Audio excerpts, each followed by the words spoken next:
the master should consider observing and evaluating them. Han then reflects that he has faced a lot after coming here, and many events happened, enough to change a person. Suddenly, Jaken approaches Han and sternly questions Han's audacity in interfering with their affairs. Unfazed by Jaken's aggressive demeanor, Han maintains a composed facade, and with a grin remarks that he is merely giving advice. When Han sarcastically ponders if it has pissed them off, which enrages that giant guy, and he ferociously swings his axe to assault Han.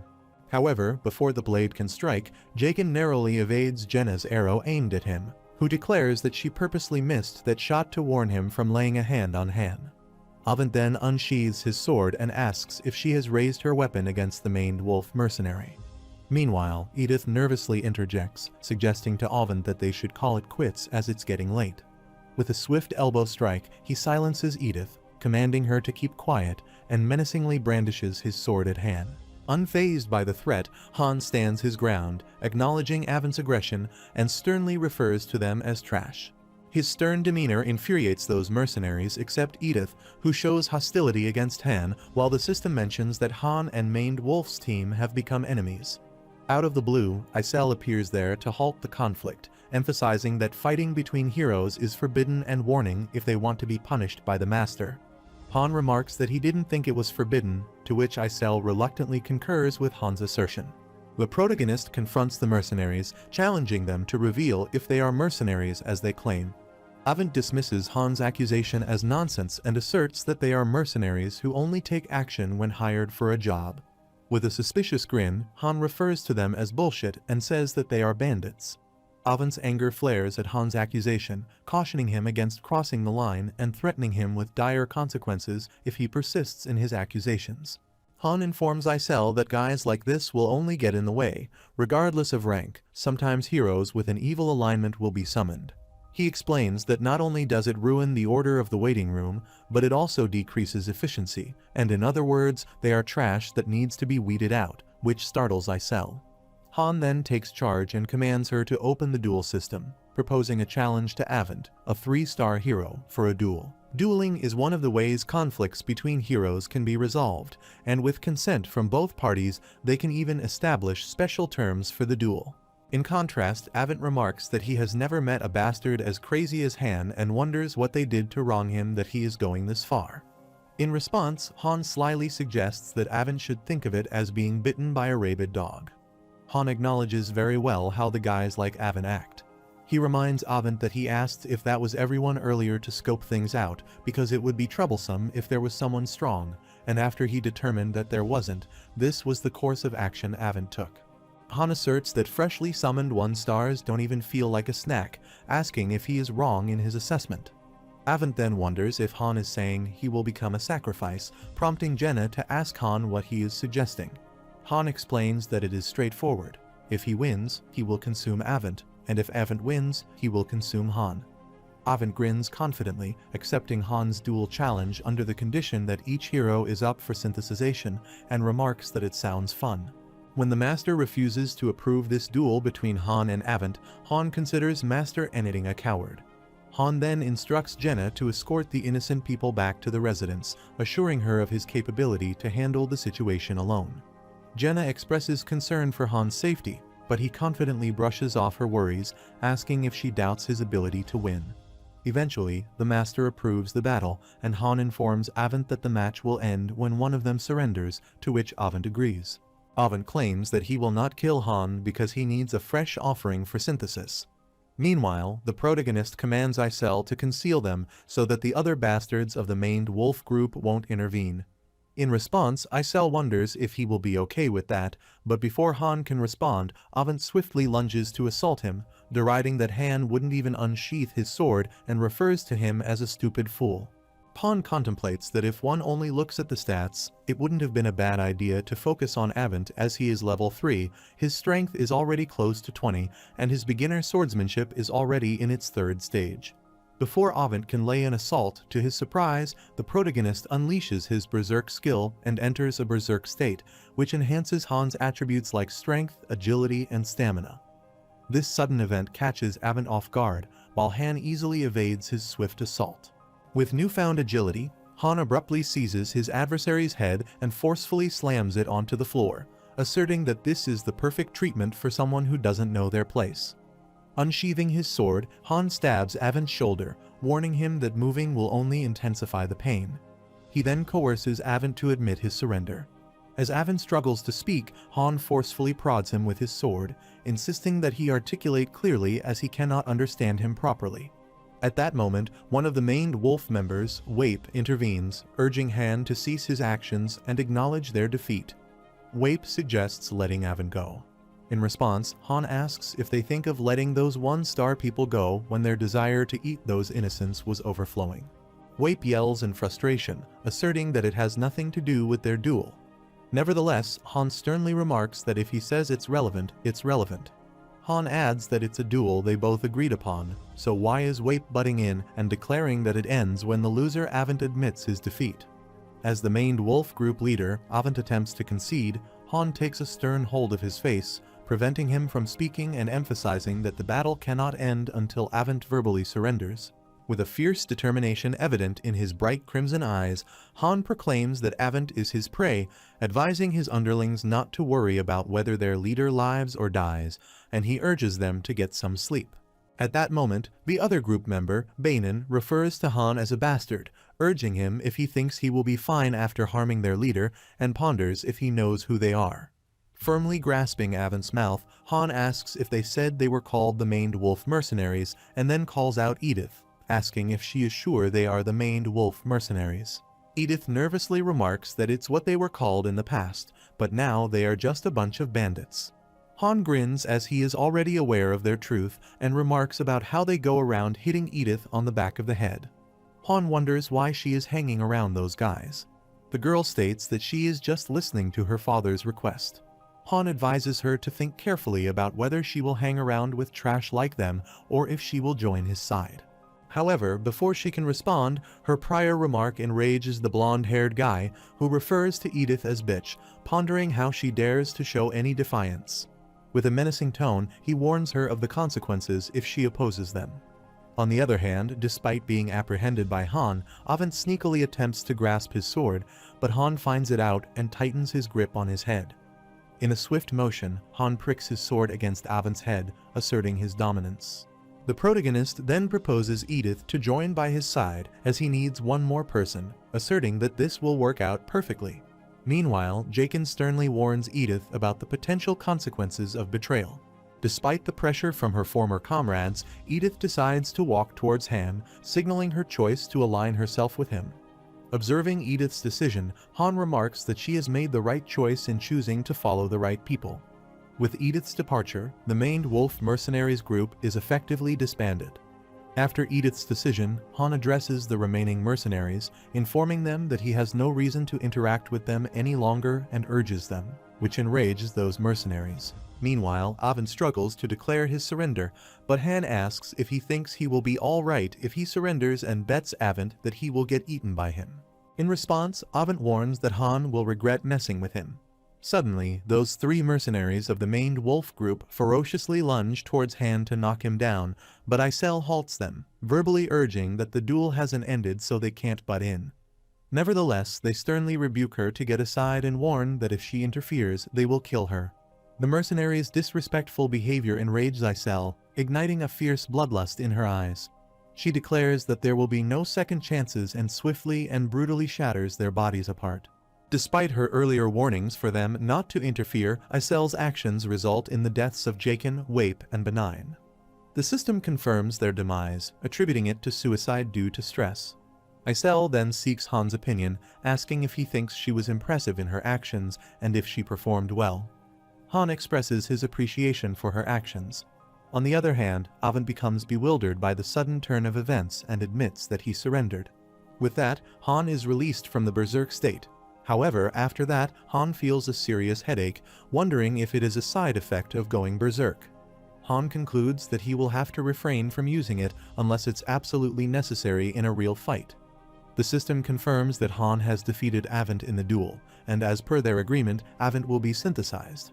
Isel anxiously informs Han that the master keeps touching the screen, indicating a possible attempt to cancel the synthesis.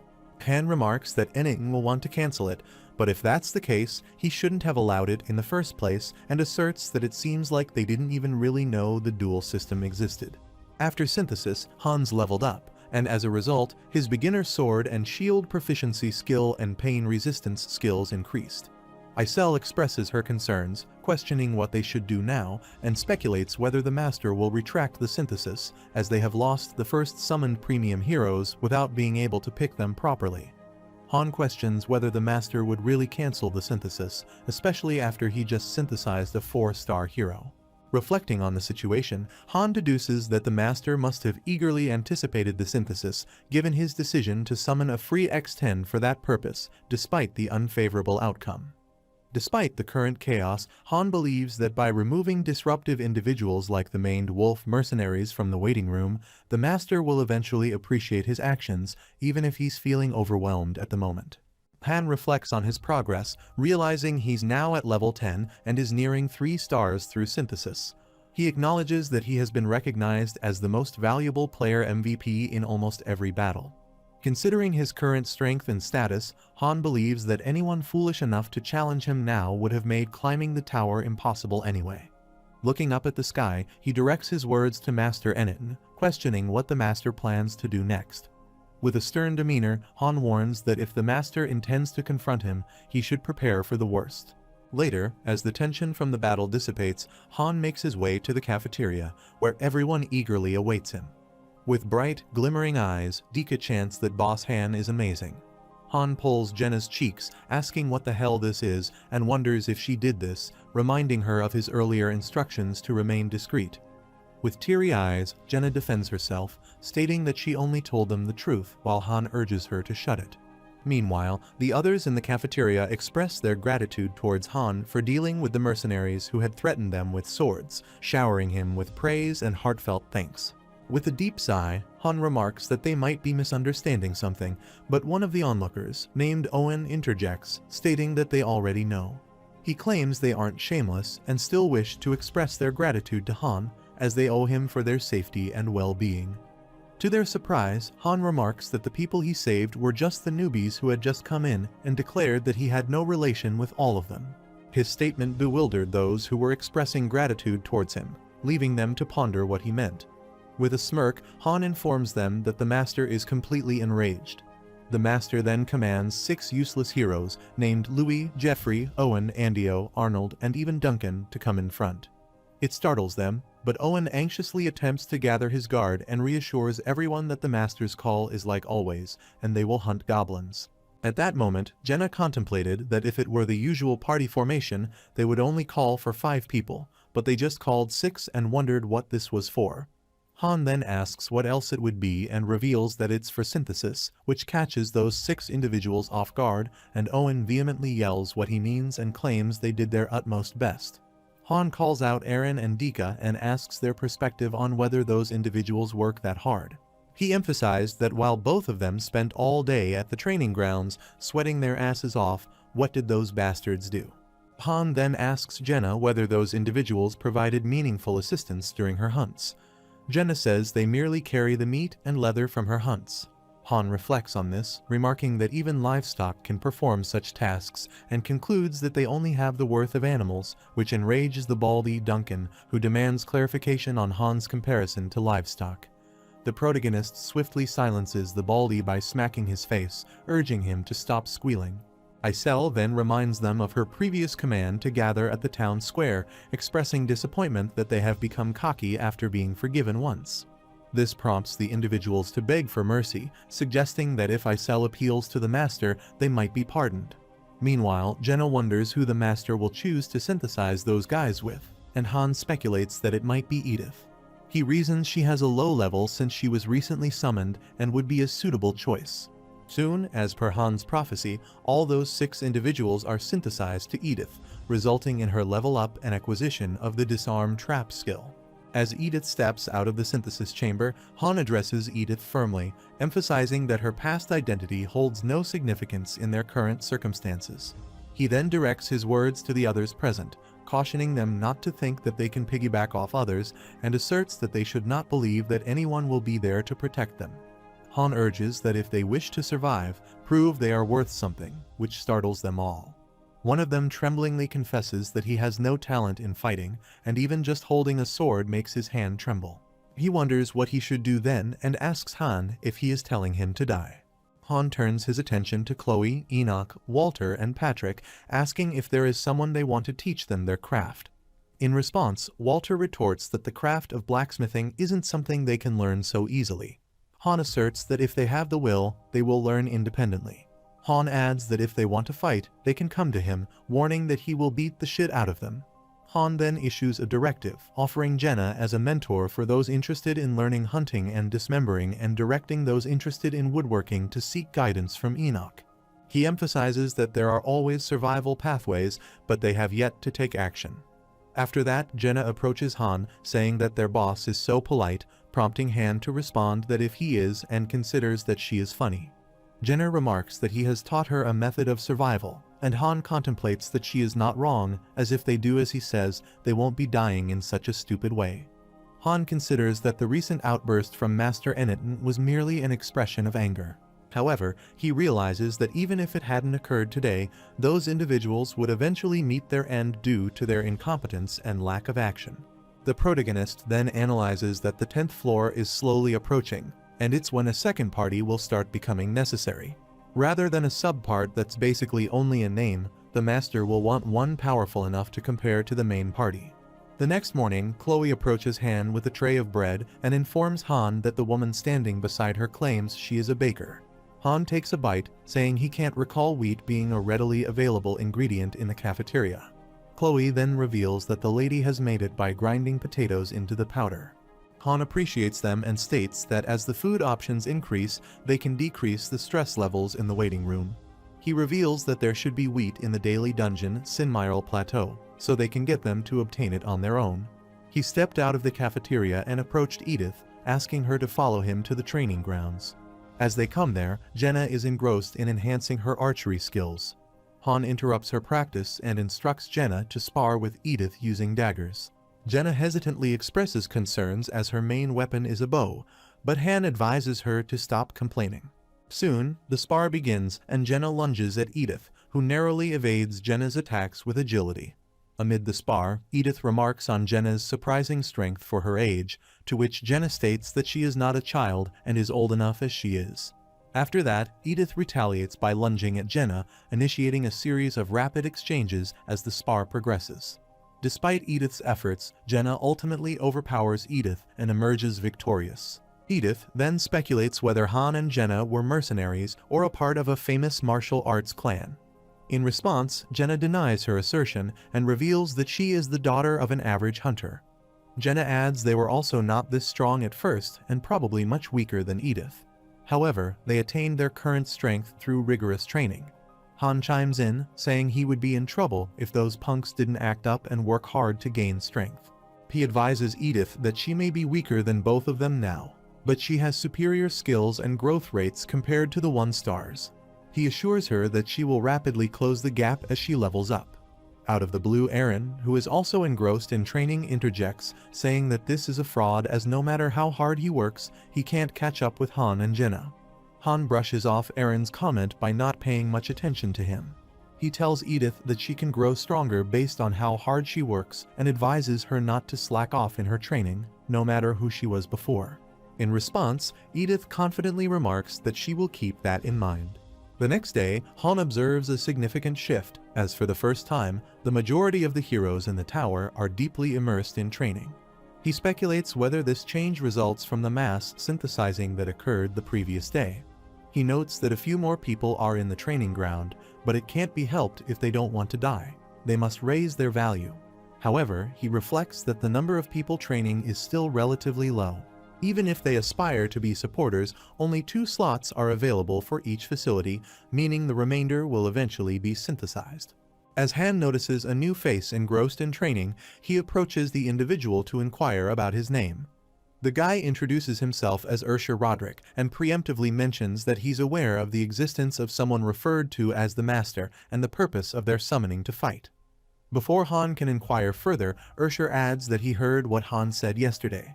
While picking up a weapon, Han commends Ursher's form, remarking that it looks great and wonders what he did before coming here. In response, the guy reveals that he previously served as the porter of a mercenary corps, where he carried luggage, stood guard, and set up camp. Despite these non-combative roles, Han observes that Ursher seems capable of fighting. With a nervous grin, Ursher explains that he desires to become a mercenary, which motivates him to excel in these duties. Han smirked and handed Ursher a sword, encouraging him to demonstrate his swordsmanship to see if he has the potential to become a mercenary, to which the guy agreed. That night, the time to thin out the newcomers began, and the master didn't care if they wanted a supporter role. Eren volunteered to participate but wasn't accepted, and in that process 2 died. The other 2 were additionally synthesized, and Ursher got the synthesis and became level 3. As per their usual routine, the remaining individuals head to the daily dungeon, while the mine, where one can acquire the fire attribute stone, remains closed. Later at dawn that day, Han calls out his comrades, including Jenna, Edith, Eren, Ursher, and Dika, in the training ground and ponders if anyone knows why he called them all here. In response, they all appear uncertain, but then Dika breaks the silence by questioning if they've been called to choose members. Jenna curiously asks whether it's usually the master who decides the party composition. Han explains that while the master typically has that authority, he can still offer suggestions, as he knows the master shouldn't refuse. Han then proposes chits, claiming that they will decide the party with a draw, as there are 6 of them, so they will have 2 parties of 3 people. Han assures them they will not feel disheartened, as it doesn't mean he will throw someone away. He then declares that 2 will be leaders, asserting that he will be one and the other will be Edith. However, Edith is taken aback by this decision and asks about Jenna. Jenna expresses frustration against Han's decision, yelling that she can be good at it, but Han denies it. Edith then wonders why they have to divide themselves into 2 parties, to which Han explains that it would be too dangerous if one party dies or all the strong people are in one party. When Edith expresses concerns about being understaffed, Han remarks that the master will deal with that. Han asserts that the 5th floor was an example, as the skill gaps between the members were big, and the whole party was in danger because Zid and Hansen couldn't keep up. He says that they wouldn't need to split into multiple parties if they could clear a floor with one party, but later on they would need more people in the party for the quest. They would probably need 10 or even hundreds of people on special quests, and it would get troublesome if they didn't raise everyone in the party properly. He emphasizes that they also need to raise a sub-party as a measure if the main party gets annihilated. Han reflects on his past method of random selection, but acknowledges the existence of rules regarding paid summoning, hoping that Master Eniton learns them soon. Before commencing the draw, Han announces that the Reds will go with him, and the Blues will go with Edith. Han advises them there is no need to be happy or sad as if they are with him or Edith because it's the same. Following that, the protagonist begins the drawing process, resulting in Jenna and Eren receiving red chits, much to Jenna's excitement for being in Han's team. On the other hand, Dika and Ursher receive blue chits, indicating they will be under Edith's leadership, yet they remain expressionless. Observing their reactions, Edith comments that it appears she isn't viewed as trustworthy. Despite Dika's attempt to refute her claim, Edith acknowledges his response, mentioning that she understands. She admits that she hasn't been at the tower for long and lacks significant battle experience. She adds that if they were looking at this objectively, the difference in power would be big, but it can't be helped. Han then informs Edith that she will get left behind if she can't keep up, and Edith, with a grin, remarks that she has seen them get synthesized yesterday and emphasizes to him not to worry as they will not lose. The system mentions to the master that Hero Han suggests a fixed party. Party 1 includes Jenna, Han, and Eren, and Party 2 has Ursher, Edith, and Dika. Sometimes heroes can give suggestions, but the option to receive that suggestion is up to the master. Later, after being transported to Floor 7 for a subjugation quest amidst a heavy downpour, Party 1 faces a daunting challenge: 13 level 8 goblins. Despite the adverse weather, Eren confidently remarks that it's a relief as this quest seems pretty doable. Han then commands his comrades to stay here and watch, declaring that he will kill all of them by himself. As the armed goblin monsters lunge towards the protagonist, he unleashes his berserk skill and, with monstrous power, subdues all the monsters effortlessly in no time. Han sheathes his sword as only one trembling goblin is left behind, prompting Jenna to ponder if she can finish it. Han contemplates that there is a high chance that this quest could also be a chain quest, so they can't clear it right away. He advises her to leave it, emphasizing that only one of the goblins is left, so it can't do anything to them, and suggests they move on and begin their search instead. Han notes the unique aspects of the environment, such as the rain and the presence of a river, and wonders if there was a dam that fell. Soon, they easily clear the quest without serious repercussions. Later, as they emerge from the dungeon, Jenna inquires if their activities for the day are concluded. Han concurs, allowing her to do whatever she wants, and asks Eren what he will do. Eren reveals that he's contemplating a visit to the training grounds. However, Han cautions him not to overdo it as he will ruin his body. Han suddenly commands Eren not to leave, and his sudden call to stay startles him. Han then notices that the master has opted for a newbie potent double package, which includes 5,000 gems and 100,000 gold, costing $70. Recognizing that this is the third time anything has made such a substantial purchase, Han takes action. He orders Jenna to retrieve drawing papers from his room and instructs Eren to bring Edith to their location. Meanwhile, as the master purchases the newbie potent double package, Han anticipates the arrival of newbies, realizing that fresh faces will be joining them. The system notifies that the master has selected the premium 2x summoning, indicating the influx of new arrivals. Han is already aware that the master would pull. Although some never paid to win, there isn't anyone who only paid to win once. When someone initially starts playing Pick Me Up, they stay and enjoy the game by watching the high-level AI give the heroes autonomy and being fascinated by it. Seeing the reactions of the heroes that clear a stage or go through synthesis would be quite interesting for a new player. The fun of watching humans, the fun of supporting heroes, giving orders and instructions, thinking of tactics and strategies, and PvP. As they climb the tower and upgrade the waiting room, the content increases and the way the heroes behave also changes. Han considers there is no way being able to play around with lives like that wouldn't be fun.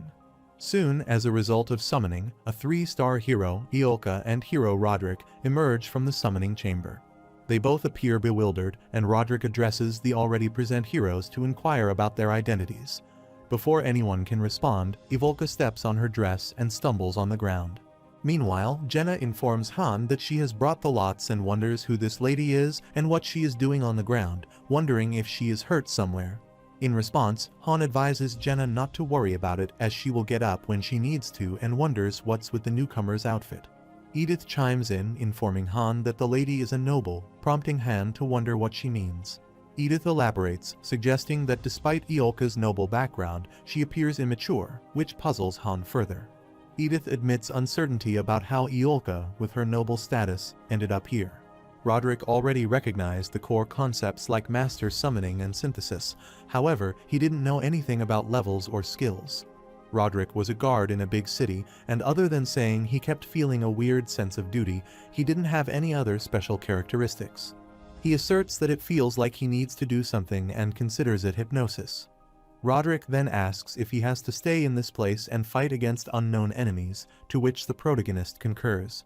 Han adds that he will give him the details after they draw the lots and he will draw lots for recruitment. Han informs Edith that if she pulls the blue, she will be paired with the older man, and if she pulls the red, she will take the young lady. Han contemplates that between a veteran guard with a lengthy career and an immature noble lady, the superior choice is obvious. He then commands Jenna to bring the lots here, and she abruptly heeds upon his command. As Jenna presents the lots, Han's keen eyes catch a glimpse of one, and he mentally calculates his strategy. If the right side is red, then the left must be blue, indicating his preference to recruit the older man, Roderick. He then looks at Edith, who is smiling, and wonders if she already sees it. With a quick motion, Jenna places the lots in the glass on the floor, and in a synchronized effort, Han and Edith reach out eagerly to claim their desired lots. However, their attention is suddenly diverted when Ivolka unexpectedly employs fire magic, sparking curiosity and intrigue among them. Han and Edith hold onto the same blue lot, each urging the other to let it go. Han quickly accesses Ivolka Rivelstracker's attribute window and discovers she is a 3-star hero at level 1, with intermediate flame magic among her skills. Ivolka casually remarks that this is her way of introducing herself. Her nonchalant demeanor instantly alters Han's and Edith's perspectives. With newfound interest, they both reach for the red chit simultaneously. Edith suggests that Han should yield, emphasizing that having a magician join their party would enhance their balance. Meanwhile, Han laments his lack of familiarity with being nice, but highlights the potential synergy between fire magic and archery, hinting at his reluctance to give up the opportunity. Han contemplates that although warriors and thieves in Pick Me Up can be advanced to 1 star through proper nurture, magicians are different.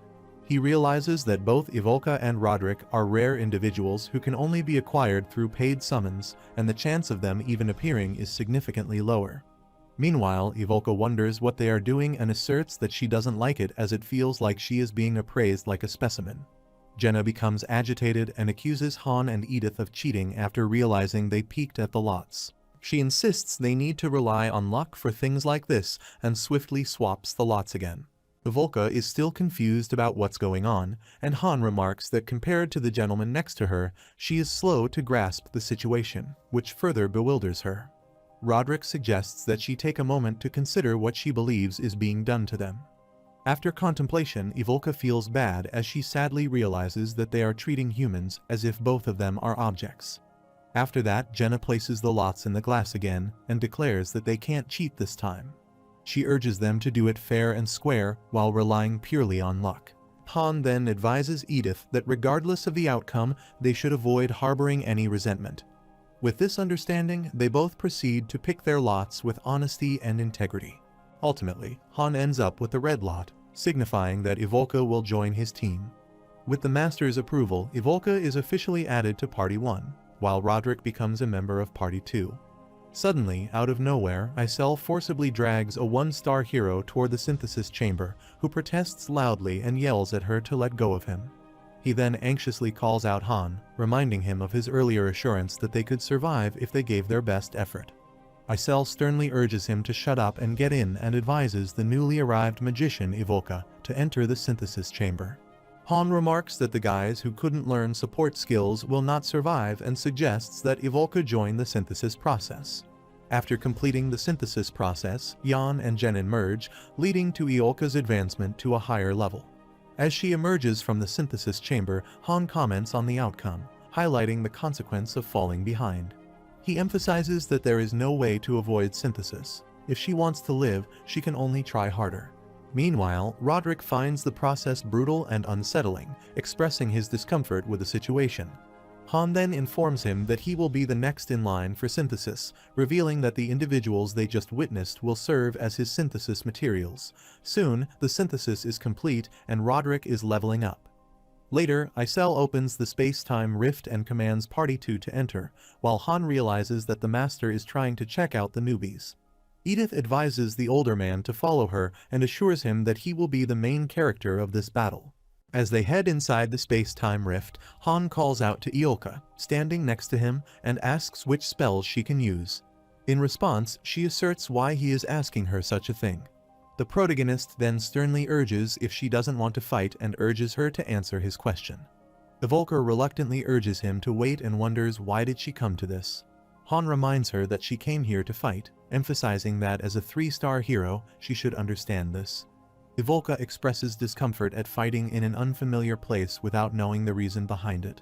Han questions whether she needs a reason to fight and warns her that she will meet the same fate as the individuals they just witnessed if she refuses to fight. He sternly asks once again which spells she can use.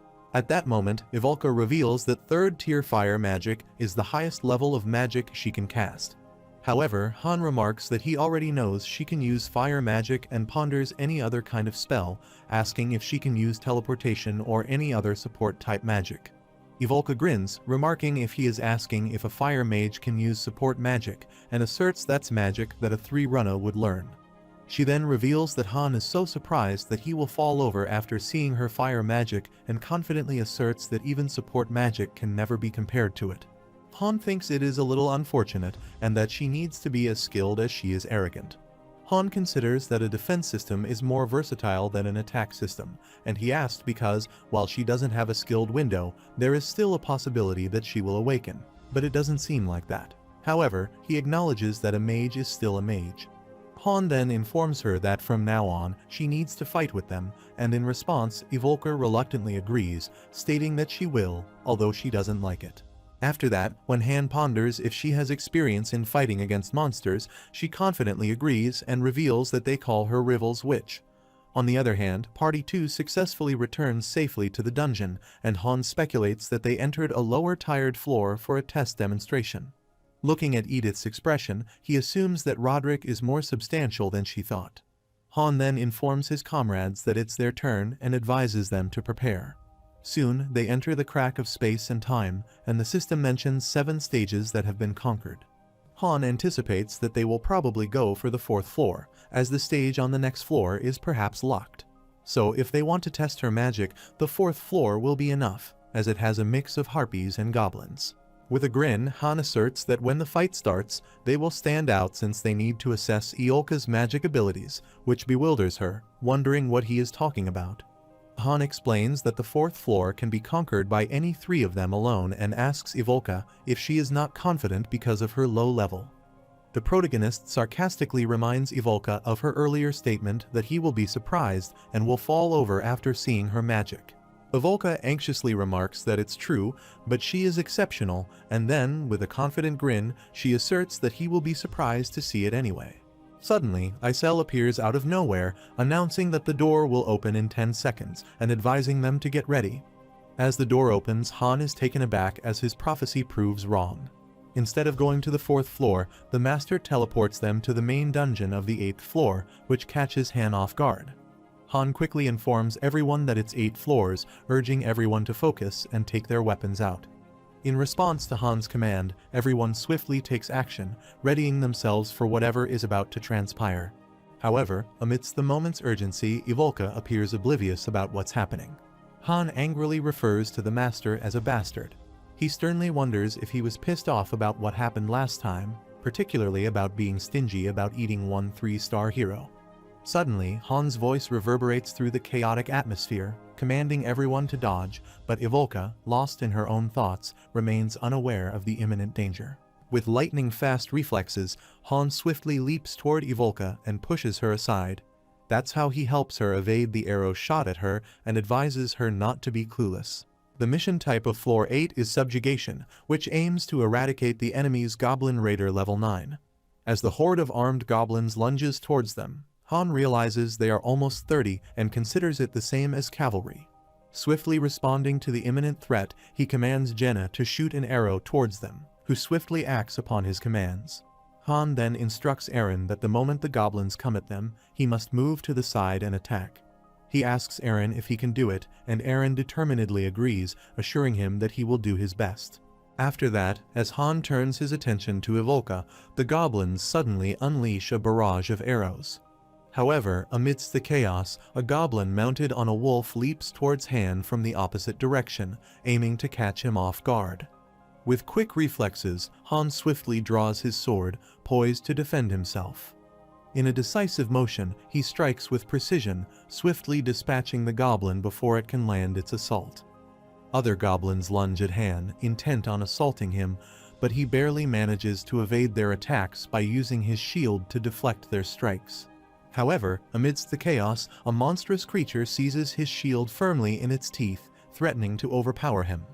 Han quickly calls out to Eren, who reacts swiftly. With a decisive thrust of his spear, Eren swiftly dispatches the creature. Amid the intense confrontation with the goblins, Han commands Evolka to cast her spell, which catches her off guard.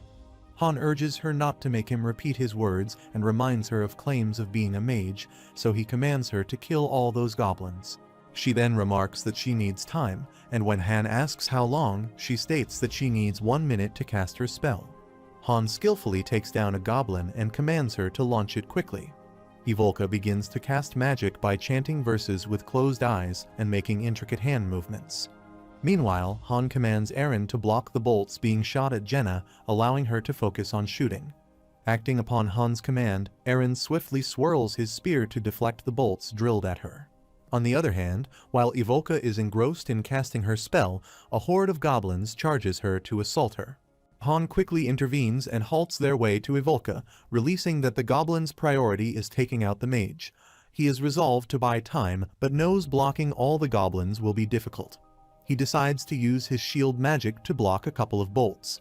While obstructing the enemy's advancement, Han queries Evolka if she can counter the incoming assault, but she remains unresponsive, focused on chanting the verses. Observing the imminent threat, Jenna anxiously urges Evolka that if she stands there, she will get caught up in the attack. Out of nowhere, a goblin monster attacks Han, striking him forcefully. Despite Han's attempt to deflect the blow with his shield, the impact is so powerful that it causes the protagonist to stagger backward, slightly losing his balance. This momentary distraction allows other goblins to seize the opportunity to attack him, but Han remains vigilant and swiftly dispatches the goblins lunging at him. Recognizing the urgency of the situation, he adeptly fends off the wolves attempting to assault him. Suddenly, his attention is diverted to Evolka, who is surrounded by many goblins on the verge of being attacked, and Han wonders if she can't even do mobile casting. However, before the monsters can lay an assault, Han swiftly scoops her in his arms and carries her along away from the goblins. Amid the chaos, Evolka wonders what he is doing, and Han, while rushing to take her to a safe place, remarks that she is such a headache and asks why she is cast out in the open without any protective measures. The lady becomes bewildered by his remark and explains that she was turning all that mana into fire. They all rush to a barren land with a forest nearby, and Han commands them to go there to evade the approaching goblins. Amidst their haste, Jenna expresses concern about potentially being blocked like last time, to which Han responds confidently, stating that they'll deal with any obstacles once they reach the forest. While sprinting, Han tightly grips Evolka's hand, urging her to start casting as soon as they enter the forest, and advises her to aim at the spot they were just at. Meanwhile, Evolka remarks that her hand hurts, requesting him to go a little slower, and assures him that she will heed his advice. As they make a little distance from the approaching monster goblins, Jenna gazes at the goblins behind them and speculates they can go into the forest safely. When Han notices that they have reached the field between the forest and the plains, he lets go of Evolka's hand, urging her to get into the forest now. His abrupt action makes her stumble on the ground, prompting her to wonder why he is treating her like that, and Han remarks that she can't be treated nicely if she dies. As Han's comrades safely enter the forest and urge him to come in, citing the danger outside, he commands them to wait there, assuring them that he will join them soon. Aware of the impending danger, Han enters his berserk state, emanating a menacing aura and bloodlust to buy Evolka some time to cast her spell. He acknowledges that using berserk for the second time in one day is detrimental to his stamina, but he deems it necessary to buy some time. Undeterred by Han's berserk state, the goblins persist in attacking the protagonist with their weapons and attempt to overpower him. As Han barely manages to evade the monster's attempts, they make a sudden attack by shooting a barrage of arrows at him, which catches Han off guard, and he realizes it isn't a hit-and-run tactic. Nevertheless, he doesn't let his guard down, and to the goblins' surprise, Han kills most of the goblins with a swift and precise move of his sword. He declares that he will destroy that mobility those monsters are proud of. Suddenly, as the monsters counterattack, Han's berserk state ended unexpectedly, leaving him vulnerable to an impending assault by a monster. Due to the sudden turn of events, as a monster hits Han, he tumbles on the ground, where a menacing wolf pins him down with its massive feet, rendering him unable to move. Seizing the opportunity, a goblin attempts to assassinate him, but Eren reacts swiftly and attacks the wolf with his spear, causing the goblin riding it to miss its target. Han takes that moment, gets up, and starts rushing, urging Eren to return to the forest. Han asserts that he will group these bastards up and bring them all at once and instructs Eren to fight the ones that go over to his side. As the monster continues to pursue Han, he anxiously inquires about Evolka's spellcasting progress, and Jenna urgently informs him that it's done. With determination, Han rushes towards their designated target point, with two goblins hot on his trail, intent on assassinating him. However, Han swiftly leaps into the air and, displaying his impressive combat skills, eliminates the pursuing goblins. Meanwhile, Evolka prepares to unleash her magic, while Han focuses on gathering the monsters into one location. Evolka then unleashes Ignite magic, which causes a whirlwind of fire that overwhelms their enemies. While noting the urgency, Han quickly covers himself with his shield to protect himself from those menacing fire flames. Noting the power of that fire whirlwind, Han commends the impressive firepower, while Jenna is also amazed by that magic. As some goblins are still left, Han urgently commands Jenna and Eren to assist Ivolka and finish them. As the protagonist confronts a menacing goblin, he realizes that he is too tired and is getting pushed back, so he decides that if he can't overpower his strength, he will use skill instead. Han evades the goblin's attack, but before he can employ his skill, Jenna dispatches that goblin with her skillful shot, and Eren reacts swiftly and assassinates the wolf who is about to launch an attack on Han. After that, Eren excitedly remarks that if Han is tired, he will protect him, and Han comments that he can act cocky now. Meanwhile, as the riding goblins lunge to attack Jenna, she effortlessly performs a backflip in the air and skillfully dispatches the monsters with a precise dagger strike.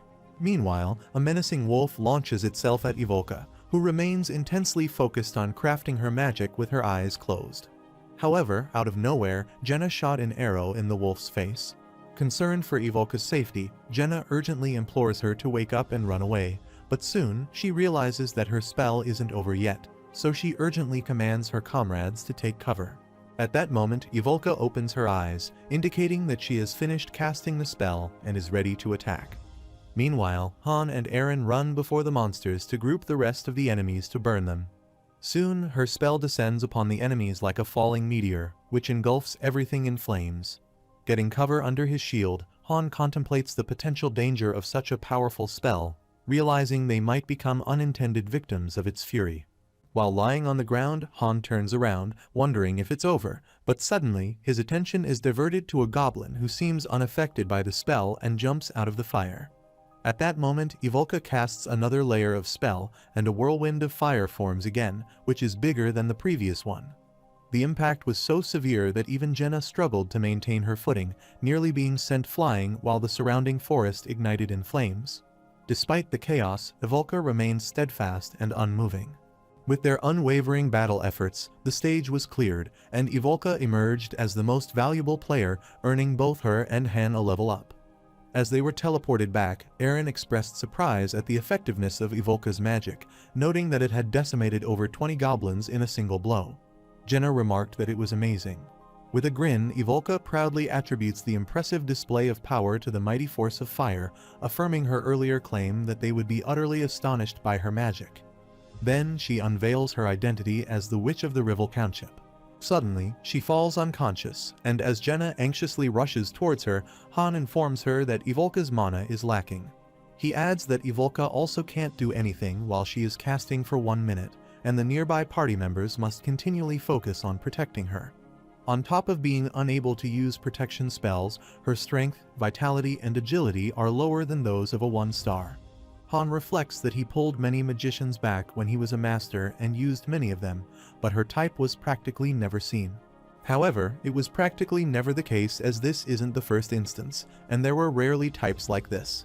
Han contemplates that if he compared her to a tank, it would be like taking the treads and armor off it and stupidly powering up only the cannon, but he acknowledges that she is powerful. Soon, they head outside the dungeon, and Han considers that it's about time they graduate from the close, mid, and long-range team formation. The next day, after logging in, Master Anakin built the magician-exclusive facility.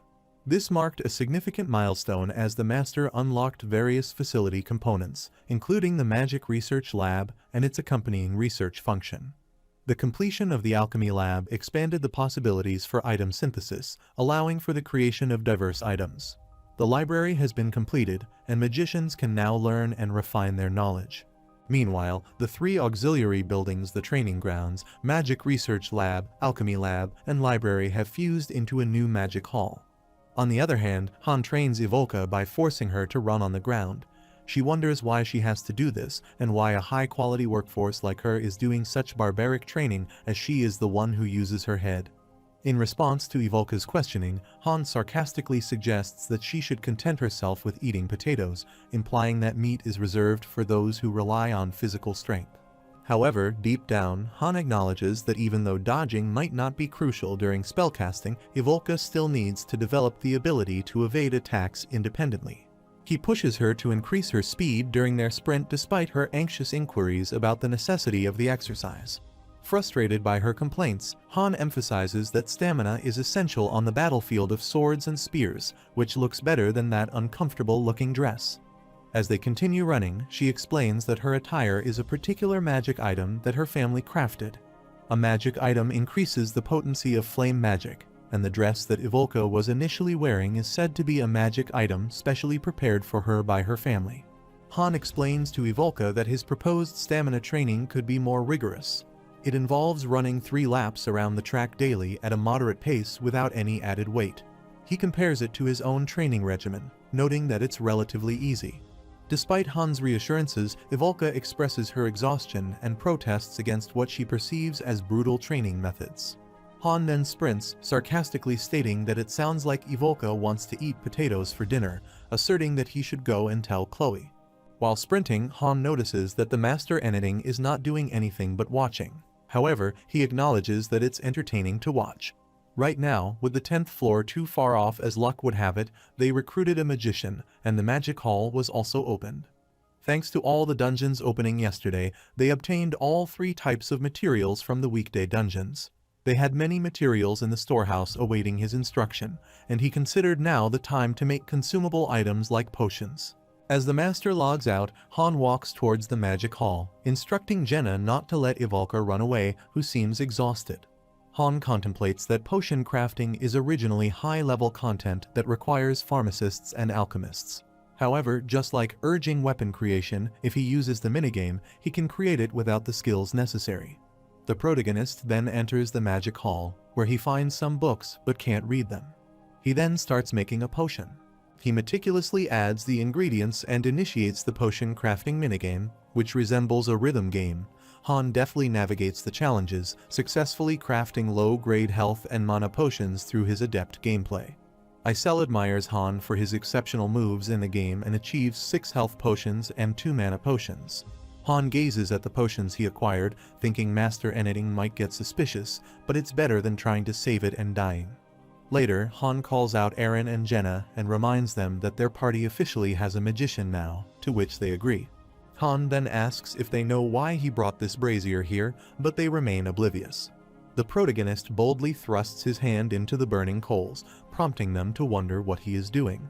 Placing his hand into the scorching coals, Han firmly asserts that if Ivolka is going to control flames, they will also need to get used to the fire. As Han starts the countdown to 10, his actions startle Eren and Jenna. Upon completing the countdown, he removes his hand from the coal brazier, which is badly burnt and bruised. However, he remarks that it is okay, stating they will recover quickly in the waiting room anyway. Han then asserts that Ivolka uses fire and they will fight next to her. Han asks them what if they don't get used to it, and they will be cooked before the enemy is. Jenna expresses her concerns and wonders if he is making them do something like this, and Eren anxiously inquires about the duration of their training ordeal. Han responds that until they can endure it, and deep down contemplates that they need to do this insane act until they can acquire the fire-resistant skill. To persuade Eren, Han reminds him about the ordeal of the 5th floor, asserting that he should remember what happened the moment he became complacent. As Eren hesitantly approaches the brazier, Han grasps his hand and urges him to do it somewhere no one can see him, as Han doesn't have the cruel hobby of watching him scream in pain. Meanwhile, Jenna expresses fear and reluctance, stating she doesn't want to do it. Han firmly grasps her hand, asserting that he will make her do it if she doesn't want to, catching her off guard and eliciting a startled exclamation of disbelief.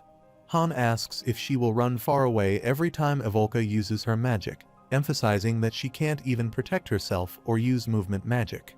He asserts that if they can't protect Ivolka from the side, she will die, and asserts to Jenna that if she doesn't want to waste the magician they finally got, then learn the skill until they get to the 10th floor, and Jenna agrees reluctantly.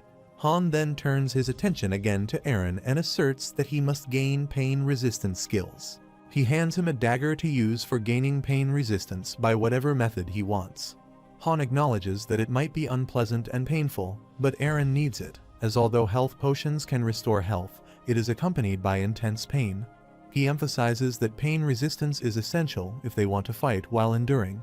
Meanwhile, Jenna anxiously wonders if she also has to do it, but Han remarks that she has to learn to switch between her bow and short sword as quickly as possible and fight close or long-ranged whenever this situation requires it. Han disbands their close, mid, and long formation and introduces a new strategy. He suggests forming a triangle with Evolka at the center and announcing that they will begin training this formation tomorrow. Han emphasizes to Jenna that while this formation may not be her preference, there will be occasions where neither Eren nor he won't suffice to protect Evolka. Therefore, Jenna must safeguard an additional side during those critical moments. Han views the new formation as somewhat akin to preserving the princess, but accepts it as necessary to effectively utilize Evolka's abilities.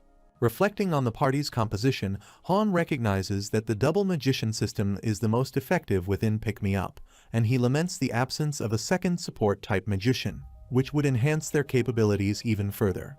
He expresses regret that they still have to contend with the ninth floor. However, he considers it unlikely that they will tackle it next, as it's probable that another party will be assigned the task of providing them with tower climbing experience.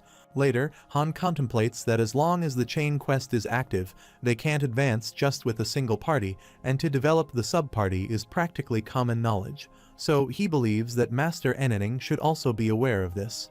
Han speculates that the 10th floor will have a mission in which at least two parties must cooperate. As it's a quest for cooperation, Han realizes that its difficulty and danger can't be compared to what they have experienced until now, so they can't be lazy in their preparations. Determined to strengthen himself, Han ignites the brazier, bravely endures the pain as he puts his hand in it, and uses a cloth to stifle his screams. Through continuous pain and struggle, Han successfully acquires the skill of fire resistance.